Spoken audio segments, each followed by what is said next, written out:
Hola, ¿cómo estás? Te doy la bienvenida. Soy Irina Rodríguez Calderón.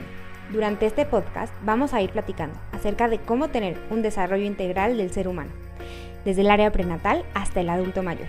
Es importante que todo el desarrollo integral de la persona, desde las diferentes áreas, nos puedan ayudar a crecer juntos como sociedad.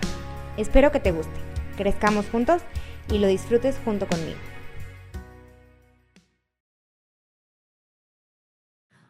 Hola, buenas tardes. Pues hoy estoy aquí con el doctor Jorge Farell Rivas. Estoy muy contenta.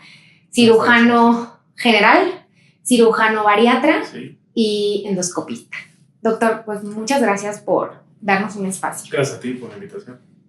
Pues bueno, antes que nada, quería platicar con usted porque creo que, bueno, yo vine a una cita con usted aquí en México y lo primero que hizo fue abrirme como la visión de por qué era tan importante, o sea, para mí, para bajar de peso, ¿no? Cómo tenía que ser la parte, pues, emocional, la parte del peso, la parte del ejercicio. O sea, me acuerdo que me hizo como un esquema y a mí me abrió la mente de cómo no podemos separar el cuerpo en ningún momento, desde el alimento, la parte emocional, a todo lo demás.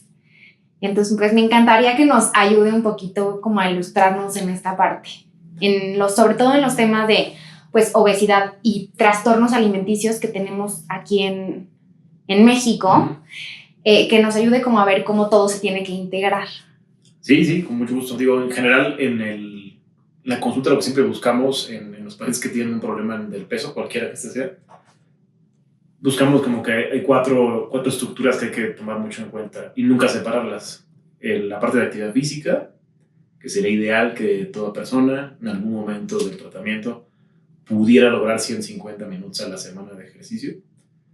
Predominantemente resistencias, funcional, sano, generar mucho músculo, sobre todo si queremos perder peso. Y esos 150 minutos a la semana, en términos generales, dedicarle como 70% del tiempo a resistencias y funcional y el 30% cardio. Es la parte de actividad física. No al primer día ni la primera semana, pero a lo mejor en los primeros 2 meses de tratamiento tratar de llegar a esa meta. Luego es integrar también la parte nutricional. Eso es muy importante porque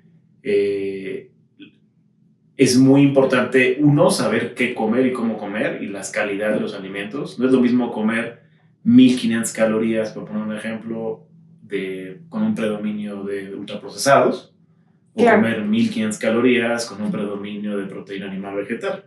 Aunque son las mismas, entre comillas, calorías, pues su calidad es abismalmente diferente y su procesamiento metabólico es completamente diferente, ¿no? Entonces, tener la asesoría nutricional de alguien siempre es muy importante en la pérdida de peso. Mucho más importante si hay un trastorno de conducta del alimento, porque ahí juega un papel más relevante.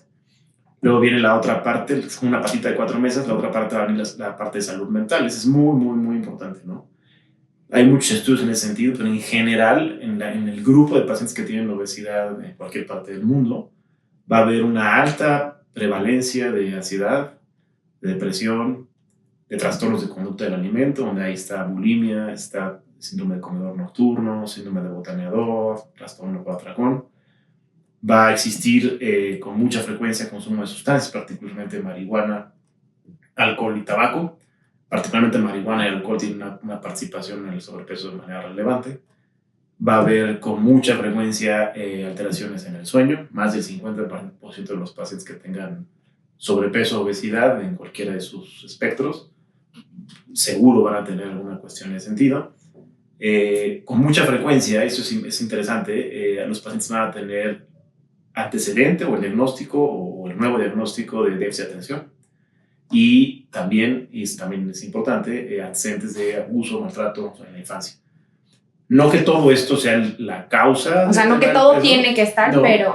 Pero siempre buscamos para que un paciente pueda mantener, bueno, antes de eso, y la cuarta parte es todo lo que es la medicina de obesidad. ¿Me explico? Es decir, qué está pasando en el cuerpo de la persona desde el punto de vista endocrinológico, metabólico, etcétera. Que sea un participante o una causa, uno está con una pérdida de peso, ¿no? Todas estas 4 patitas de la mesa siempre tienen que estar activamente atendidas. Algunos pacientes tendrán un mayor predominio de atención hacia la salud mental, otros necesitarán un mayor predominio de atención en la parte médica, digamos metabólica, otros a lo mejor están fantásticos en salud mental, pero la parte de actividad física es nula y tienen un nulo conocimiento nutricional. O sea, cada uno tendrá una importancia mayor en cada paciente, pero las 4 cosas deben estar activamente tratadas. Y siempre el objetivo, esto es al final, es encontrar las causas que llevan al incremento de peso del paciente y los obstáculos que no le permiten perder peso. Mientras no se identifican las causas y tratadas, y no se han identificado los obstáculos y tratados, lo que va a pasar es que el paciente va a perder peso y cuando salga de su régimen vamos a inventar gimnasio y cetogénica. Y si se cansa del gimnasio, se cansa cetogénica y otra vez entra en este ambiente más la genética, más la cuestión hormonal que está participando en el paciente y no han sido tratadas las causas y los obstáculos, pues otra vez va a regresar al peso que originalmente batallaba, tenía. Doctor, también me platicaba, antes de empezar esta parte, me encantaría que nos pudiera decir cuáles son los trastornos alimenticios o las causas en general que se conocen, porque por ejemplo de comedor nocturno, creo que no se ve tanto como bulimia y anorexia, o sea, siento que los encerramos en esos dos, pero a mí me gustaría saber cuáles son como los trastornos que podríamos encontrar frecuentemente aquí. Más o menos, en los pacientes que tienen obesidad, hasta el 10 al 20% de los pacientes tienen de alguna u otra manera algún tipo de trastornos de conducta del alimento. Particularmente, pues, como tú bien dices, conocemos en ese espectro pues una anorexia que va a caer en el bajo peso, bulimia que generalmente va a caer en el sobrepeso en términos generales, porque tiene el paciente generalmente episodios de un gran consumo de calorías.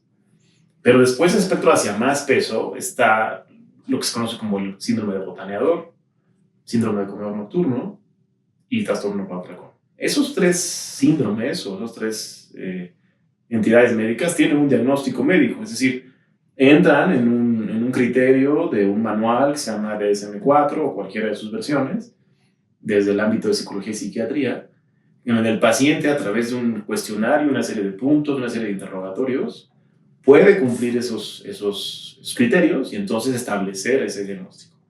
Y eso no es nada más una temática, es una conducta, por supuesto, pero hay una participación en diferentes señales a nivel de cerebro, con un antecedente en el ambiente y en la historia de vida de la persona, que se conjuntan para que eso se empiece a repetir, ¿no? Entonces, ¿qué pasa con el paciente en este lado del trastorno de conducta del alimento? ¿Cuál es el resultado final? Que consume muchas calorías en periodos muy breves de tiempo, en gran cantidad, ¿no? Que puede ser una vez a la semana, puede ser una vez al día, puede ser varias veces al día.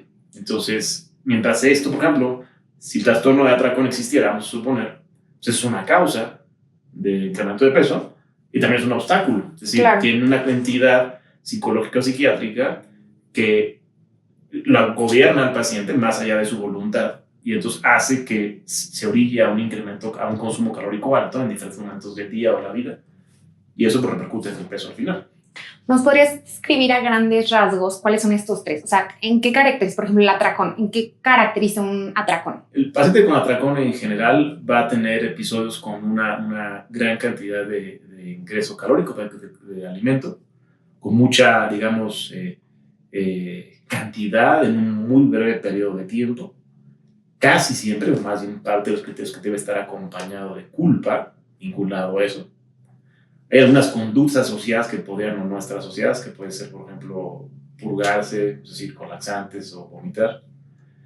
También en su ambiente los pacientes con frecuencia pueden tener lugares o espacios donde guardan su comida o sus alimentos. Tienen como una sección en su casa, en trabajo, oficina, un closet, una despensa, un buró, donde guardan alimentos. Generalmente son alimentos con alto contenido calórico. Y el paciente generalmente tiene esta conducta del atracón vinculado a un episodio emocional, vamos a inventar un enojo, una tristeza, en donde pasa eso y entonces lo que automáticamente sucede es va y inicia el atracón, ¿no? Está bien documentado que los episodios de atracón podrían el paciente en ese momento, en ese breve periodo de tiempo, tener ingresos desde 1.500 hasta 3.000 calorías, tan solo ese breve episodio de tiempo o más. Claro. Entonces, son criterios, digamos, que deben cumplirse para que un psicólogo, un psiquiatra, sobre todo un especialista en trastornos de conducta del alimento, lo pueda empezar a atender. Ese es el del atracón. Está el de...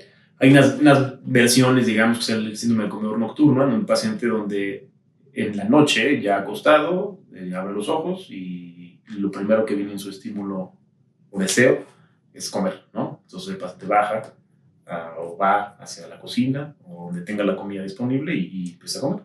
No necesariamente es un atracón, pero es un momento del día donde no necesariamente tendríamos que comer, no está destinado para eso, ¿no? Está lo que también se conoce como el síndrome de botaneador, es la persona en donde cuando tiene disponible alimentos fuera de las comidas, digamos, por llamarle principales o destinadas para ser principales, empieza literalmente a botanear, pero en una cantidad que obviamente sobrepasa lo deseado y entonces tiene un gran incremento calórico en ese momento. Sí, bueno, hay mucha gente que dice, no, en las fiestas, o sea, me ponen algo enfrente y no lo puedo dejar de comer. Así es, así tal cual. Hay un estímulo, hay un deseo, hay una satisfacción al hacerlo, no necesariamente consciente, ojo, por eso es difícil que el paciente quiere quitárselo, pero cuando sucede, pues no necesariamente lo puede lograr, ¿se me explicó? Entonces, por eso es que este tipo de entidades es muy importante que se den de manera integral, pero sobre todo se ven de manera integral con un especialista en trastornos de conducta del alimento, porque estos pacientes tienen toda una historia de vida, generalmente, y de ambiente en su vida, que condiciona, participa, exacerba estos problemas. Doctor, ¿qué es lo que pasa en la cabeza, o sea, en la mente, bueno, por así decirlo, en el cerebro, que se busca el alimento? Bueno, hay diferentes hambres, por llamarles de alguna manera, ¿no? Está el hambre, digamos, por ponerlo en palabras coloquiales, el hambre fisiológica, es el hambre donde nuestro cerebro y nuestro intestino tienen y el sistema endocrinológico, hormonal, tiene una comunicación continua, esas tres entidades, y se encargan de satisfacer la cantidad y el requerimiento calórico de energía, ¿no? Para que desempeñen las funciones metabólicas del día, ¿no? Eso requiere energía, es decir, calorías. Entonces el cerebro y el sistema endocrinológico y el intestino se ponen de acuerdo para que esas calorías lleguen. Entonces cada momento del día, cada X tiempo, tenemos hambre, nos sentamos a comer y se acabó, ¿no? Viene la comida, viene una serie de estímulos y de controles para decir, ya me llené, ya llegué al punto en el que necesito esas calorías, se absorben y se acabó, ¿no? Claro. Es la parte fisiológica, ¿no? Pero también hay otra parte que digamos, tiene nombres muy técnicos, pero por ponerlo en términos coloquiales, tiene el hambre emocional, ¿no? Que puede desvirtuarse un poco, es decir, el hambre emocional podríamos, a través de diferentes canales hedónicos, digamos, en el cerebro, de placer, empezar a encontrar una satisfacción a partir del alimento, ¿se me explicó?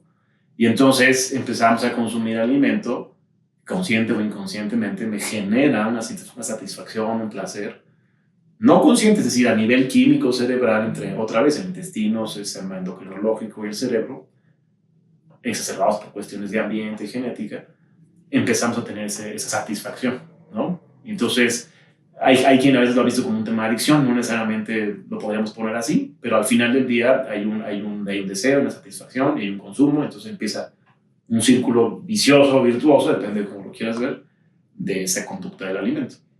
Sí, es que justo me llama mucho la atención lo que me platicaba, porque creo que muchas veces cuando tenemos un trastorno alimenticio, decimos, ay, vamos al nutriólogo, o vamos a una terapia, pero el verlo como que hay algo químico que también necesita ser tratado como de la mano de un médico, o sea, ¿no? Y del psiquiatra también, creo que tiene... Sí, totalmente. Digo, aparte de estrictamente hablando de trastornos de conducta del alimento, lo va a abordar mucho mejor un psiquiatra, pero si, por ejemplo, hablamos de obesidad en general, ¿qué se le dice a las personas en general con obesidad, ¿no? Coloquialmente se les ha dicho tradicionalmente, ¿no? Esta persona que tiene sobrepeso o obesidad lo tiene porque no come bien, no le echa ganas, no hace ejercicio, falta de voluntad y una lista enorme de circunstancias, ¿no?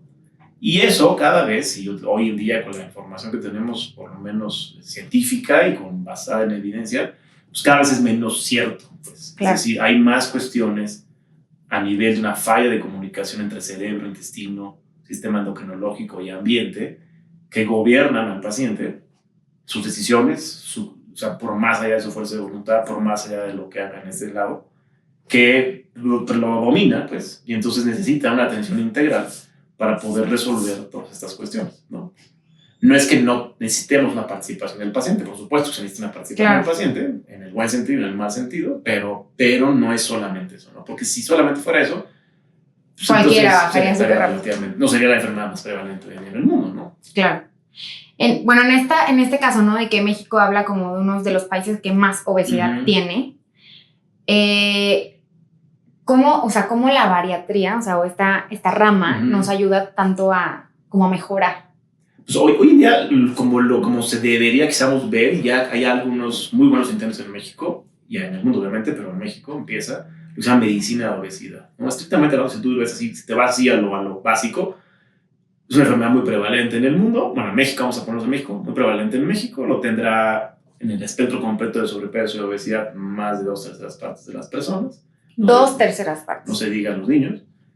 Y cuando tú vas a las escuelas de medicina, propiamente no existe una materia, o hasta hace poco, de obesidad, por ejemplo, ¿no? Como que la obesidad se establecía como que pues, es una serie de cuestiones como consecuencia de, ¿no? Pero no existe o no existía algo muy enfocado a obesidad. Está enfocado a diabetes, enfocado a hipertensión, enfocado a diferentes cosas, pero no obesidad. Hoy en día ya se forma propiamente es médicos especialistas en medicina de obesidad. Y eso lo hace muy bien porque entonces ya integra pues, todo, ¿no? O sea, integra la parte de las causas, la parte de los obstáculos, la parte de la actividad física, la parte de endocrinológica, la parte de salud mental, la parte de esto. Y se acompaña de especialistas de las diferentes áreas, como en nuestro caso nosotros el cirujano bariatra también, pero ya hay un médico, digamos, que integraliza todo, ¿no? Claro. Por mucho tiempo lo hemos hecho pues, los médicos internistas que tienen un gusto, un deseo por obesidad, o médicos endocrinólogos que tienen un gusto, un deseo y una experiencia en obesidad, o médicos cirujanos bariatras que tienen un gusto y deseo por la medicina de obesidad, ¿no? Pero no probablemente por una formación desde chiquitos en la medicina. ¿Sí? Claro. Entonces, esta nueva aparición de especialistas creo que podría ayudar mucho, sin embargo, pues creo que va a tardar mucho porque hay muy pocos especialistas que están saliendo en esa área. ¿no? Y doctor, por otra parte, o sea, a mí me ha tocado mucho el mito, sobre todo en León, en donde yo vivo, es no quiero ir al bariatra porque me van a medicar y estas medicinas lo que hacen es que me alteran todo el demás organismo. O no quiero ir al bariatra porque me van a decir que me tienen que cortar una parte del estómago o porque me van a hacer... Entonces, me gustaría un poco como desmitificar esta parte como a lo mejor de las medicinas, de los bariatras y de toda la cirugía. Yo creo que esa última parte es muy relevante porque no, como tal, si tú lo buscas, no existe el médico bariatra en definitiva. Las definiciones son importantes, ¿no? O sea, el médico bariatra como tal no existe como una especialidad o cédula. ¿Sí me explico? Claro. Es decir, ¿qué es lo que vemos en el mundo del médico bariatra? Es un médico general o de alguna especialidad que se anuncia y vende con la parte de bariatra, en donde esta persona, de manera correcta, muy probablemente, tiene un interés y un deseo por controlar o tratar la obesidad de la persona, ¿no? Pero no existe como tal eso. Existe la cirugía de obesidad, o cirugía metabólica o cirugía bariátrica, donde también se mete en esa misma categoría al médico bariatra. Okay. Y existe también los médicos especialistas en endocrinología, medicina interna, que tienen un interés y gusto por la medicina bariátrica o obesidad, y también se les mete en esa categoría, ¿no? Entonces, hay cosas muy buenas de eso y cosas muy malas de eso, ¿no? ¿Qué es lo malo de eso? Desgraciadamente, en México, en las grandes ciudades, sobre todo fuera de las grandes ciudades, existe este concepto de médico bariatra, en donde es un médico generalmente, y no quiero quizás exagerarlo, pero generalmente es un médico general con un gusto por la medicina de obesidad, pero que no integraliza mucho, es decir, solamente toca un tema de nutrición, toca un tema quizás de salud mental, pero sobre todo utiliza fármacos para pérdida de peso.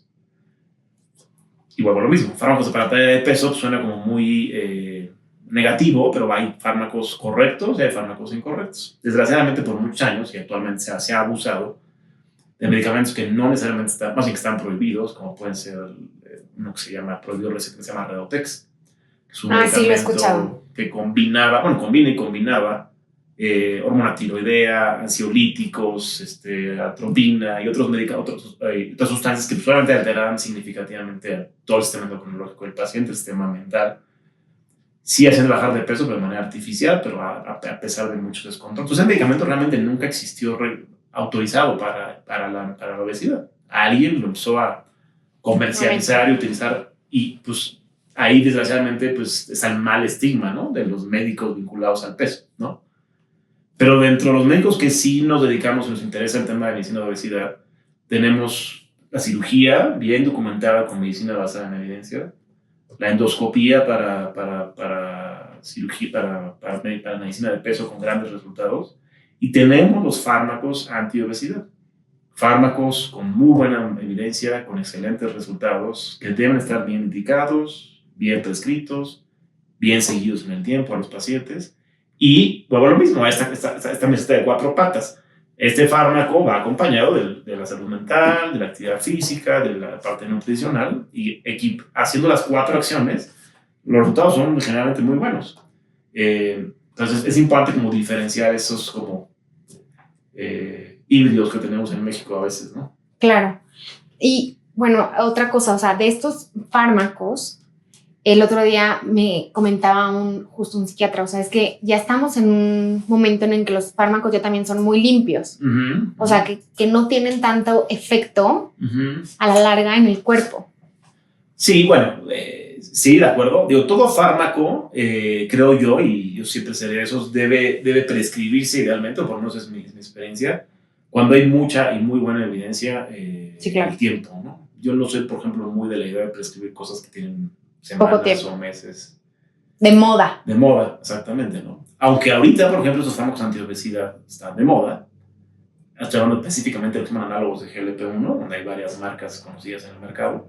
Tienen 15 años que salieron, y salieron para pacientes con diabetes y obesidad. Sí tenemos una experiencia al menos de 10 a 15 años del uso de estos fármacos, y que han evolucionado en diferentes generaciones, y que hoy en día tenemos la tercera o cuarta generación de estos fármacos, donde sabemos lo que sí hacen y lo que no hacen, ¿no? Sabemos que hay efectos adversos, principalmente digestivos en términos generales, que van a suceder hasta en el 30% de los pacientes, que en la mayoría de las veces pueden ser superados y en otros no, y entonces tendrás que suspenderlos, por eso el seguimiento es importante.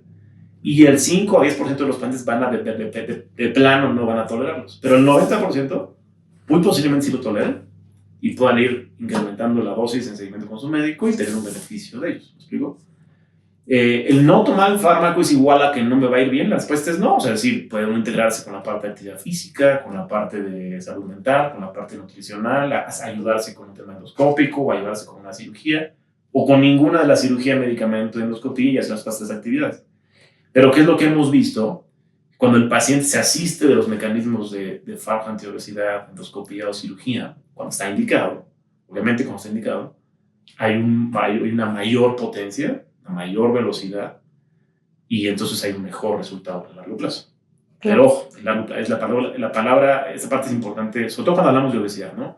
Obesidad lo estoy definiendo como alguien que tiene un índice de masa corporal arriba de 30 y que además tiene disfunciones o fallas metabólicas o disfunciones de vida vinculadas al peso. Ese paciente debemos ponerle una categoría que se llama la obesidad como una enfermedad crónica, que es incurable, que es remitible. ¿Qué quiere decir? Que lo puedo apagar, lo puedo mantener sin obesidad, pero si los factores y las circunstancias que hace 5 o 10 años lo llevaron a la obesidad vuelven a presentarse, puede volver a regresar. Por eso se llama crónica y por eso se llama incurable, porque no puedo hacerle algo que ya de plano ya... Si usted es apendicitis, la cirugía lo cura, la respuesta es sí, porque ya no vuelve a estar el apéndice. Si claro. Ya no le va a volver a dar apendicitis, es imposible, no pueden hacer. Pero estas enfermedades metabólicas o médicas es más difícil como remitirlas, ¿no? Es como si hablamos de alguien con diabetes. Muy difícil hablar de cura. Muy difícil, por no decir casi imposible.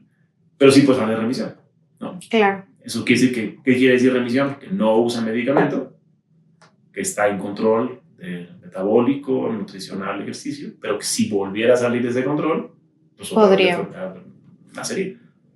Claro. Doctor, ¿cuál es la medicina que dice como la endoscópica?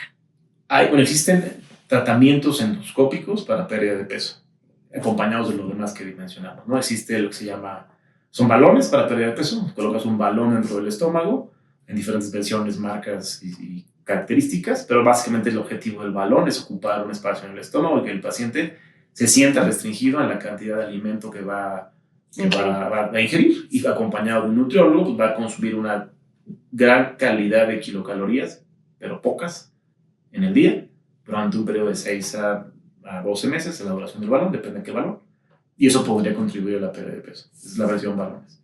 Y está una versión, sobre todo en Estados Unidos y Europa, todavía no autorizada en México, pero seguramente en breve, que es lo que es es una manga endoscópica.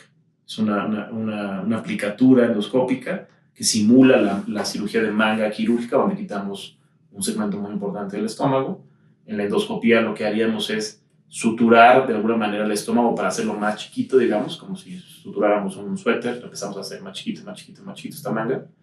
Y eso hace que disminuya la capacidad de alimento, se restringe la capacidad de alimento y acompañado de un nutriólogo el paciente entonces pudiera empezar a perder peso. Cada uno de esos tiene una indicación en base a peso y circunstancias de cada paciente.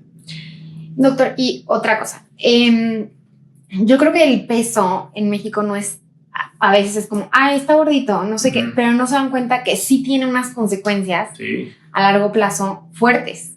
Entonces, y que por eso es tan importante como acompañarlo con un médico. ¿Nos podrías decir un poquito de las consecuencias? Sí, esa está bien medida, ahí no hay pierde. Es decir, hay muchos estudios en ese sentido. Un paciente que tenga más de 30 de índice de masa corporal saca peso entre talla al cuadrado, y todo lo que sea arriba de 30, en diferentes categorías, se va a llamar obesidad. Esos pacientes van a tener en mayoría de estudios y reproducidos en diferentes poblaciones, partes del mundo, 7.5 años menos de esperanza de vida en países desarrollados. O sea, si para la esperanza de vida para la mujer es 74 años, son 7.5 menos. Eso es muy relevante. Claro. 2, otra estadística es que la última década de su vida pierde calidad de vida de la última década. A lo mejor sí alcanza la esperanza de vida porque tiene acceso a salud, médicos, tecnología, bla, bla, bla. Pero su última década, aunque llegue a la esperanza de vida establecida, va a estar mermada por condiciones médicas. Vamos a suponer una insuficiencia renal con diálisis, un stent, bicateterismo, stent, infarto, insuficiencia cardíaca, bla, bla, bla, ¿no? Entonces, todo paciente que tenga un índice de masa corporal arriba de 30, 100% de las veces va a desarrollar al menos una enfermedad vinculada al peso. Hay 3 principales: diabetes, presión alta, colesterol y triglicéridos, pero hay otras 8 o 9, le decimos secundarias, pero no son secundarias, como son apnea del sueño, hígado graso, ácido úrico alto, gota, insuficiencia venosa, muchos problemas de articulaciones por carga, por peso, ¿sí? Rodillas, cadera, espalda, que merman mucho la movilidad de la persona y eso afecta mucho en muchas esferas. Entonces, todo eso al menos va a pasar una vez. O sea, una de esas seguro va a pasar. Entonces, el sacar al paciente de esta categoría de obesidad y bajarlo de peso, pues tiene si lo ves al revés, pues mejora mi esperanza de vida, mejora mi calidad de vida al final de la vida, me sale más barato porque me voy a enfermar seguramente de alguna de las enfermedades que acabo de describir, entonces ya no me va a costar. Y, o sea, es decir, en la escala de costo-beneficio, en economía de la salud, en lo que tú me digas, pues tiene beneficios abismales. Sí, yo creo que hasta incluso en la parte, o sea, psicológica del paciente, ¿no? Pues si te sientes mal, no quieres hacer ciertas cosas, etc. Así es, ¿no? Si por ejemplo, si hablamos específicamente, por ejemplo, de músculo esquelético, muchos ortopedistas, si no es que la mayoría de los ortopedistas hoy en día, que están operando cadera, rodilla y espalda en espalda, se ven en las dificultades de poder operar, de empezar para poder operar, porque las condiciones del peso y metabólicas del paciente no son idóneas para un resultado exitoso. Es decir, me van a hacer un recambio de prótesis de rodilla, pero tengo unas circunstancias de peso que me llevarían a que la cirugía pues, no fuera exitosa, ¿no? O al revés, que llevó a que esa rodilla no estuviera bien. Seguramente algunas cuestiones de lesiones en el tiempo, etcétera, pero seguramente también fue un contribuyente fue el peso, la carga sobre esa articulación, ¿no?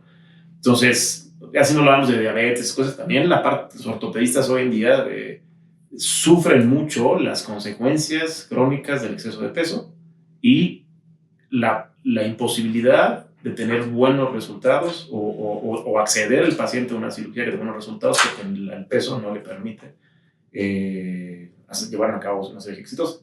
Claro. Doctor, otra pregunta. Si me dice que eso no lo borramos, no se preocupe, pero el león está mucho de moda, o hay mucho de... Para bajar de peso, hazte la liposucción. No, eso está mal. Entonces, A mí me gustaría como, o sea, sí, a lo mejor pierdes rápido unos kilos, pero luego los subes muy fácil. O sea, la liposucción, la abdominoplastía, toda la parte de tono y escultura del cuerpo está correcto, es correcto. Es una especialidad, es un área de la medicina que se llama cirugía plástica reconstructiva. Es una excelente herramienta por cuestiones reconstructivas y funcionales y también por cuestiones de estética y de autoestima y otra serie de... O sea, es correcto, ¿no? Ahora, pero no ligada al sobrepeso. no ligada a tratar la obesidad, exactamente. ¿No? O sea, no, porque lo que vas a hacer es grasa en una pequeña porción, porque no puede estar mucha, y si por lo mismo, si la conducta que llevó a ese exceso, que me llevó a mi deseo de operarme una liposucción, no cambiara, pues el siguiente año voy a tener la misma circunstancia y el mismo deseo de volver a hacer lo mismo. ¿Sí me explico? Claro. Entonces, hablando específicamente solamente de obesidad, ¿qué sería lo ideal? Estaría fantástico complementarlo con... De hecho, nosotros buscamos siempre complementarlo con el cirujano plástico, es decir, buscamos que en el primer año, segundo año de tratamiento para el peso, el paciente baje de peso suficiente, tanto como estuviera en un índice de masa corporal de 28 o menos, para que entonces, ya habiendo cambiado las conductas, habiendo mejorado los hábitos, estabilizados en salud mental, en un tratamiento de ejercicio, en una dinámica de ejercicio continua, se sumara al equipo un cirujano plástico que además reconstruya lo que a lo mejor queda un poco colgado de piel, colgado de algunas zonas del cuerpo, un exceso de piel allá o acá, o a lo mejor alguna parte particular del cuerpo donde la grasa no ha podido eliminarse en la mejor forma que el paciente quisiera. Pues es un excelente complemento porque además ya controlaste la conducta, controlaste la enfermedad metabólica y además ahora le sumas una parte reconstructiva, funcional, estética y autoestima que pues ya se cierra perfectamente el círculo de manera muy correcta. Y cuando, por ejemplo, se lleva la parte de nutrición, o sea, todo junto, las 4 patas de la mesa, como usted decía, ¿no? ¿Se puede sumar o qué tan viables los tratamientos corporales? En que sean como... O sea, por ejemplo, que te hacen para eliminar grasa. Mesoterapias, esos, o sea, ¿ayudan, no ayudan? Mira, yo creo que si lo hace un profesional y lo haces tú en una cosa integral, como tú acabas de mencionar, donde estás haciendo todo para sumar, pues suma, es decir, está bien. ¿Sí me explico? Claro. El error sería, me voy a hacer las terapias de X o Y. Y el masaje para bajar de peso. Y entonces sigo comiendo igual. No. O no voy al ejercicio. O, peor, tengo un trastorno de conducta del alimento que a lo mejor ni sé que lo tengo.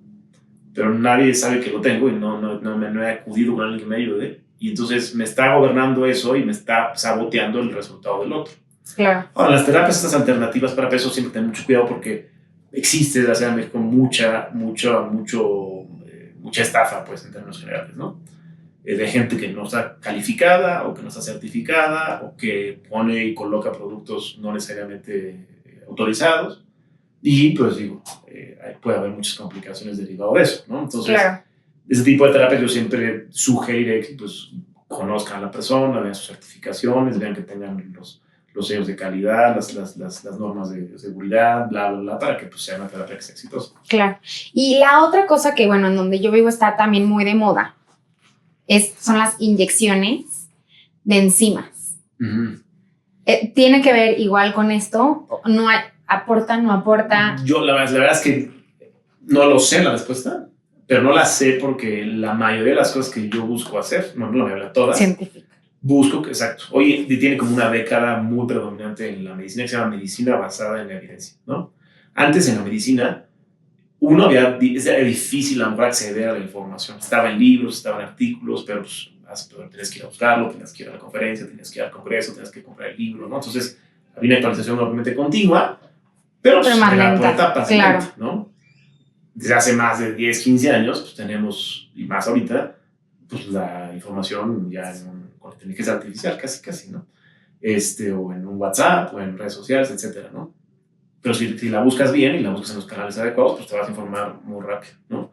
Entonces, todo lo que usamos ahora, pues, o yo, se llama medicina basada en evidencia. Es decir, esto ya fue sometido a un proceso, un estudio, en donde se comparó con gente sana y con no sana, bajo varios mecanismos, y a través de modelos estadísticos se estableció que esto sí vale la pena. ¿Cuál es la desventaja? Si pudiera decir eso, es que lo que no esté probado bajo ese modelo, podríamos decir que no funciona. Aunque a lo mejor, si lo metieras en ese modelo, pudiera funcionar, no lo sé. pero para eso es el tiempo y los estudios, ¿no? Claro. Pero yo no me atrevía tanto a utilizar cosas que no estuvieran bajo ese esquema porque pues, te arriesgarías a consecuencias adversas que... Nada más para terminar, bueno, uno de nuestros cierres es cómo nosotros, o sea, como gente que a lo mejor no tiene el acceso a tanta información médica, podemos darnos cuenta que algo está en ese modelo. ¿Algo, otra vez, sabes cómo está?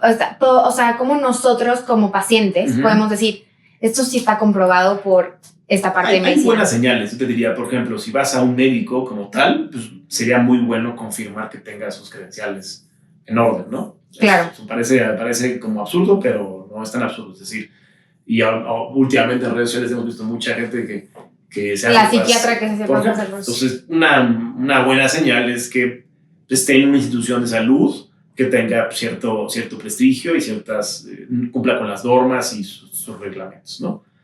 Que esta persona, aunque no estuviera en una institución de salud, que estuviera en su consultorio, o en su casa incluso mismo, no pasa nada, pues cumpla con lo que él dice que hace, ¿no? Si yo hago esto, pues tengo ahí seguramente un consejo, una administración, una sociedad, una cédula, etcétera, claro, que lo avala, ¿no? O sea, ahí ya entras, sabes que es una persona que, por lo menos los diferentes filtros que ha generado la sociedad y los gobiernos, los ha pasado, ¿no? Entonces ahí podemos ver una buena señal.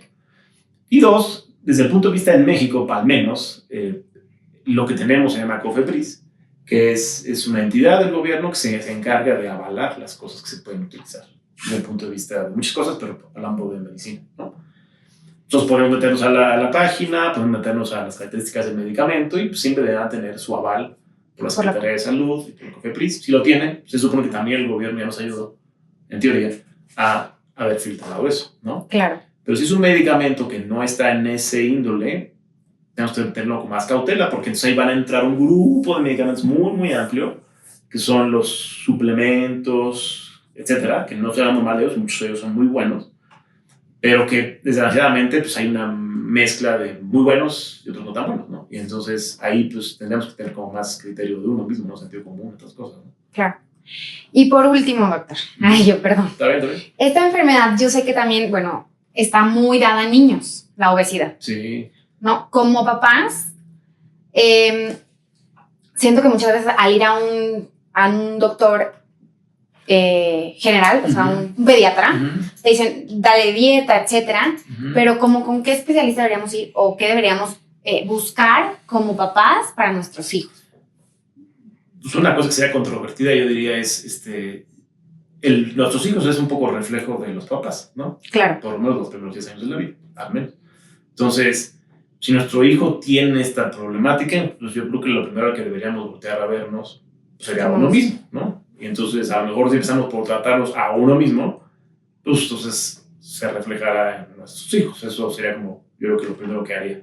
Claro. Entonces, tendríamos que ver yo, papá, cómo estoy, yo, mamá, cómo estoy, yo, pareja, papá, mamá, cómo estoy, y cómo esto, de nuestra dinámica de pareja, vida, educación, y nuestro cuerpo, y no tenemos también lo mismo. Porque lo que se ha visto en la estadística es que el niño que tiene generalmente sobrepeso o obesidad, con mucha frecuencia, alguno de los dos papás tiene lo mismo, ¿no? Entonces, bueno, o sea, lo que acabo de decir, ¿no? Entonces, sería la primera intervención, ¿no? Papás. Y segundo, bueno, existen nutriólogos especialistas en pediatría, o sea, bien definidos. Existen pediatras con un gran interés, sobre todo los pediatras en el ámbito de la endocrinología, los endocrinólogos pediatras, con mucho interés en el tema del peso. Y sobre todo es bien importante, incluso te diría yo desde antes, ¿no? Hay mucha información que habla de que los primeros 1000 días, desde la concepción del bebé hasta los siguientes 1000 días, es decir, ya los 9 meses de embarazo, más año y pico después, esos primeros 1000 días son muy importantes y están muy vinculados con el desarrollo de sobrepeso, obesidad y enfermedades metabólicas futuras. Entonces me iría más para atrás, es decir, la mujer que se va a embarazar, la mujer embarazada, idealmente debería embarazarse en las mejores circunstancias metabólicas, por llamarlo de alguna manera. Eso involucra lo que ya platicamos. De tal forma que nazca sin ninguna de esas señales, digamos, endocrinológicas en el niño en ese tiempo, más lo que va a suceder después. Pero bueno, ya ha nacido el niño y ya con este problema, pues hay que acercarse al nutriólogo, hay que acercarse al endocrinopediatra y es papás acercarse con ellos mismos y con lo que tenga que ser de especialistas para que tratarse de ellos, ¿no? Medicamentos, cirugías, balones para niños, hoy en día no están autorizados. Lo más que puede ser autorizado bajo muy serios protocolos y establecimientos de cirugía es a partir de los 15 años en adelante, en condiciones muy especiales, en grupos muy bien definidos, con grupos muy bien establecidos. O sea, no estamos hablando de alguien que está, o sea, no está en su forma, sino de alguien que tiene un sobrepeso importante. Así es, sí, pero cirugía solamente está reservado para grupos muy especiales. Claro. Fármacos, sí existe un fármaco hoy en día en México autorizado para adolescentes. Es Saxenda, también es un helado de GLP-1, con autorización, ya vale Cofepris para ello. Y si está inmerso en un esquema con un nutriólogo, un pediatra, un psicólogo seguramente de niños para ello, un tratamiento de los padres de manera simultánea, la combinación de esos más el fármaco podría ser que tuviera indiscutiblemente una muy buena medicina basada en evidencia, como lo mismo, con un resultado positivo. ¿Por qué? Porque al final del día, si hablamos de que nuestra población infantil es la población infantil con sobrepeso y obesidad más importante en el mundo, pues ¿qué nos esperaría cuando este grupo de niños pase al adulto? ¿No? Pues es lo mismo, es decir, no tiene que cambiar. Y lo peor es que ya van a traer un problema de sobrepeso y obesidad muy, muy arraigado, es decir, de mucho tiempo, que es muy difícil también tratar. Es muy fácil tratar a una persona que sube de peso en 3 años por una circunstancia muy definida en su vida. Porque te vas a la historia de su peso, te vas a la historia de su vida, encuentras dónde pasó lo que pasó y tratas de corregirlo, ¿no? Ese paciente, yo, en mi experiencia, creo que tiene muy buen pronóstico. Bueno, depende de lo que haya pasado, pero en general sí. O sea, porque está muy definido el antes y el después. Pero aquella persona que viene batallando desde la infancia y adolescencia, trae mucho alrededor. Trae seguramente bullying, trae seguramente papás con alguna disfunción en su dinámica o con el trato hacia la persona, seguramente trae trastorno de conducta del alimento, llámese bulimia, anorexia, bla, bla, bla, en el Inter. O sea, ya hay un ambiente alrededor de esta persona con sobrepeso muy complejo, con muchas traumas, si lo podemos llamar así, que se puede tratar, pero va a ser más difícil tratarlo en el tiempo. Claro.